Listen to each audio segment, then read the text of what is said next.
The Indians, mashallah. India has got problems, I'm not saying no. But alhamdulillah, we can take care of ourselves. There are people who do require, there are orphans in India, orphans are living in other parts of the world, and people are supporting them, alhamdulillah, there's no problem at all. But generally, as a general answer, as far as the Arabs are concerned, because Allah has given the black gold, they should see to it that they spread the message of truth. Personally, I know many Arabs, with their pocket money, they can open 5 to 10 channels with their pocket money. 5 to 10 channels. Allah has given them the wealth. So surely my request to them is that they utilize the ni'mah Allah has given for the good things, for the spread of the deen, so that it will benefit them in the akhirah. It will not benefit Islam. Islam doesn't require you and me. It is for their own benefit. Allah says in the Quran, Allah does not require you, but you require Allah subhanahu wa ta'ala. So surely on the day of judgment, it will help them to enter Jannah. The next question. Assalamu alaikum warahmatullahi ta'ala barakatuh. I am Nawaz Ahmad. I am working Al-Qaeda trading. No, Al-Qaeda, Al-Qaeda trading. Salesman. Now music is haram. Everybody Muslims know. My question is, now we are starting Peace TV, alhamdulillah. Media is very important advertisement.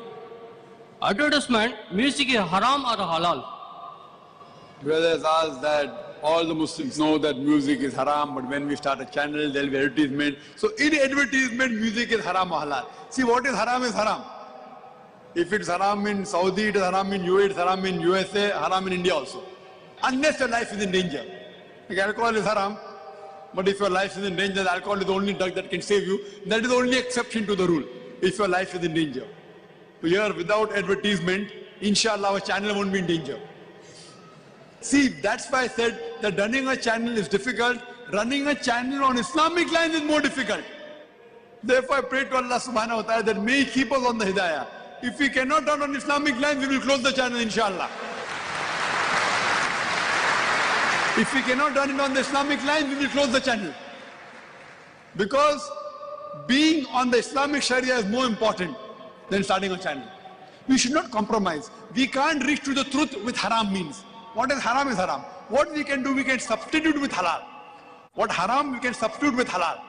For example, if the musical instruments are haram, the duff is allowed. We can use natural sounds, like the gushing of water, like thunder, lightning, chirping of birds. If you see the programs of IRF, in the starting, the effects are, you will not find that music is missing, though we don't use music.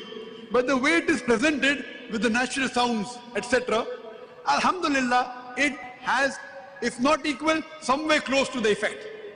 But a good effect. It will not take you away from Allah subhanahu wa ta'ala, it will take you towards Allah subhanahu wa ta'ala. So you can use natural sounds, and we will not allow any ads which are haram. Any ads which are haram, whether it be ads containing of alcohol, whether ads of interest-based companies or banks, whether it be involving or exposing of women, etc. Those who want to give halal ads with halal means, the most welcome. Otherwise, we don't require them. We require the help of Allah, which is more important. Hope that answers the question. Yes, brother. Hi. Just one more question. In the Quran 96, chapter number 2, it says, created man out of a mere clot of congealed blood. I was listening to the Hindi translation, Urdu translation of this as well a few days ago, and it did say that khoon ki boond se, boond usse banaya. Now we know that like this is common knowledge now that we're actually not born from a drop of blood, it's a drop of semen. So I do see a translation of another verse. It says, then fashioned we the drop, in brackets semen, a clot of congealed blood, then fashioned we the clot a little lump. So that means it puts the blood in the second stage. But I don't think blood comes towards the later stages of you being a doctor can probably throw more light. Sure. Well, you have asked the right person. Yeah.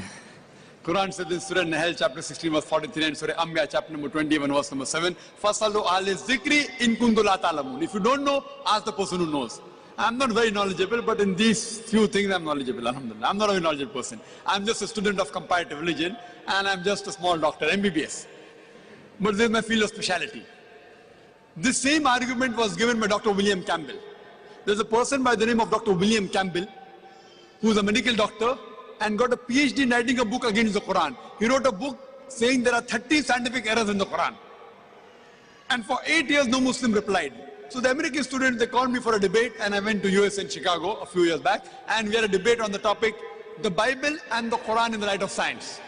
And one of his arguments was the same, what you posed, that the first 2 verses of the Quran to be revealed, of Surah Alaq, or Surah Iqra, chapter 96, verse number 1 and 2, it says, Iqra bismi rabbikal lazi khalaq, khalaqal insana min alaq. Read, recite, or proclaim in the name of thy Lord who created man from a congealed clot of blood. He said that this was basically copied. The Greeks first thought that human beings are made from blood. It's an old theory which is proved wrong. And I, as a medical doctor, know, yes, human beings are not made from blood. So Prophet Muhammad, peace be upon him, he did a research. He copied from this Syrian, who copied from that Greek, and a big list he made, research. And he said, see, Muhammad sallallahu alaihi wasallam, Nauz billah, Prophet Muhammad, he copied from the Syrian, from this, that, and he gave a big lineage where he got it from, his research. His PhD did. He's a PhD doctor and a medical doctor. Then he further goes to say that all the translation you read, it says blood, blood, blood. But latest, some of the Muslims translate alaqa as a leech-like substance. He knew it, which you don't know. He knew it. But in defense, he's saying, we have to take the meaning what was present at the time of revelation of the Quran. We can't take a meaning which is understood today. At the time the Quran was revealed, no one understood it as leech, and he's right. Therefore, all the contemporary tafasirs you read, all say blood. None of them say alaqa is leech-like substance, which we agree. Alaqa has got 3 meanings: a congealed clot of blood, something which clings, and a leech-like substance. And Prophet Keith Moore was shown this verse of the Quran. He goes under a microscope. He says, I don't know, it looks like a leech. He observed the early stages of embryo in a microscope and compared it with a photograph of a leech, and he was shocked at the striking exact resemblance. So today, medical science confirms that the embryo looks like a leech. But his argument is, you have to take the meaning what was prevalent that time, not today. And he gives the example that Quran says, and the Bible says, don't have pig. But today in America, pig also refers to a policeman. So would you say Quran says, don't eat a policeman? And the people started to laugh. I couldn't say anything because he was speaking. I have to follow the rule. But my turn came to speak, and I said, what Dr. William Campbell says is correct as far as the Bible is concerned. Because the Injil was revealed only for that time and for those people. So whatever meaning was relevant that time you have to take. But the Quran was not revealed only for the Muslims or the Arabs, only for that time. It was revealed for the whole of humanity until eternity. So you have to take all the meanings from the time of revelation till the day of judgment. All the meanings should be taken into consideration. Can be one is correct, can be all are correct. And this William Campbell, he's practiced in Morocco. He even knows Arabic as a language. So doctor, medical doctor, MD. I am only MBBS. He's better than me, MD. PhD in writing a book against the Quran. Knows Arabic language. I don't know Arabic as a language. So we had a debate. So I said, as far as the Bible is concerned, fine. Only the meaning where it is revealed has to be taken. For the Quran, all the meanings. And what meaning is today, he has no objection. Because Professor Keith Moore, who's one of the highest authority at that time in the field of embryology, he confirmed and wrote in his new edition that the embryo looks like a leech, so he cannot object. But we also know that the second meaning, it clings. Something which clings is correct because the embryo clings to the uterine wall. The latest research also says that in the initial stages, in the embryo, the blood does not circulate. So it looks like a congealed clot. So even the congealed clot is correct, which science has testified today. What the Quran says that it's made from a congealed clot, by appearance, it looks like a congealed clot. By function, it clings to the uterine wall.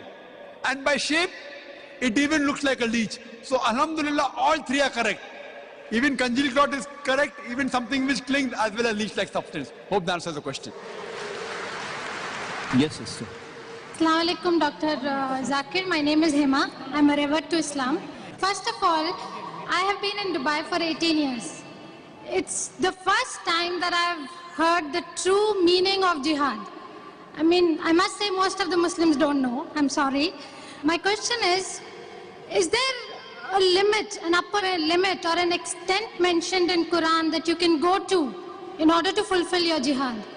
Sister Mashallah accepted Islam, the religion of peace, and I welcome her and congratulate her. Thank you. And she agrees that she did not know the real meaning of jihad, which she has come to know today, alhamdulillah. She said that what is the upper limit a person can go to fulfill the level of jihad? Sister, the best jihad, highest level, is jihad against your own self. Jihad fi nafs. Highest level. And you can go to any level which Quran gives permission. You should not break the Sharia. Whatever you can go the highest level, but within the purview of the Islamic Sharia. You can't go outside the purview of the Islamic Sharia. So the best jihad is jihad against your own nafs. And for example, we have the example in the life of Muhammad Sallallahu Alaihi Wasallam, Prophet Muhammad Sallallahu Alaihi Wasallam. You have the revelations at the time which was revealed during the time of Makkah, called as Makki Surahs. We have the examples of Madni Surahs. The major difference is Makki Surahs are more talking about Iman and strengthening, etc. And the Madni Surah, how to establish the deen, Aqamat al-Deen, about jihad. We know that in Medina, when the Muslims became more powerful compared to before, there was war, etc., talking about jihad, etc., talking about the qital, fighting of war. But the jihad that was done at the time of Makkah, when the mushriks of Makkah, when they tortured and killed many of the Muslims, there were people who could fight, like Hazrat Hamza, may Allah be pleased with him, Hazrat Umar, may Allah be pleased with him. They wanted to retaliate. They were warriors. But the Prophet said, do sabr. Sabr was the jihad. If you have the power to fight back and you hit back, it is good. You have the power to hit back and you're told to do sabr and you don't hit back, that is a higher level of jihad. The people wanted to say, who are these people killing my brother? I want to fight back, I have the power. He was called as the lion of the desert. People used to fear him. But the Prophet said, you have no permission. So his jihad was controlling himself, sabr. So the jihad keeps on changing in different times. Jihad, sister, doesn't mean only going in the battlefield. That is one type of jihad. And Hazrat Aisha radiallahu anha, the wife of the Prophet, she asked the Prophet that should we go for jihad, talking about going to fight in war? Prophet said, it's mentioned in Sahih Bukhari, poem number 4, hadith number 2784. The Prophet said, the best jihad for you is to perform a perfect Hajj. Hajj was the best jihad for Hazrat Aisha radiallahu anha. Another time it's mentioned in Sahih Bukhari, a person asked the Prophet that should he go for jihad, talking about the qital, fighting. The Prophet said, do you have parents? He said, yes. The best jihad for you is to serve your parents. So the best jihad keeps on changing depending upon the situation. The other time it mentioned Sunan Nisai, the Prophet said, to speak a word of truth against a tyrant ruler is the best form of jihad. That doesn't mean that for everyone serving the parents is the best form of jihad. Because the Prophet knew that his parents required him. So depending upon the time, sister, the best type of jihad keeps on changing. And what is the best level you can go? You can sacrifice whatever you can. And during one of the qitals, one of the jihad, Prophet asked the Sahabas, whatever maximum you can give, you give in charity for the qital. And very famous hadith. Hazrat Umar radiallahu anhu, he was a very rich person he was. He bought half the wealth and he gave to the Prophet. And he said that, MashaAllah, I have given half my wealth. And he thought that he was the highest, indicating that he will get the best of reward. Isn't he the best? The Prophet replied, Hazrat Abu Bakr, the first Caliph of Islam, radiallahu anhu, he gave his full wealth. So he will get a better reward than Hazrat Umar. In terms of quantity, the wealth that Hazrat Abu Bakr radiallahu anh gave was a very less compared to the wealth given by Hazrat Umar radiallahu anh. But the percentage he gave was 100%. So the sawab that he will get will be much more than Hazrat Umar. May Allah be pleased with him. So he gave everything of his wealth. He'll get a better reward. So whatever permission Allah gives you in the Sharia, you can go to that extent for performing jihad. Hope that answers the question. Thank you.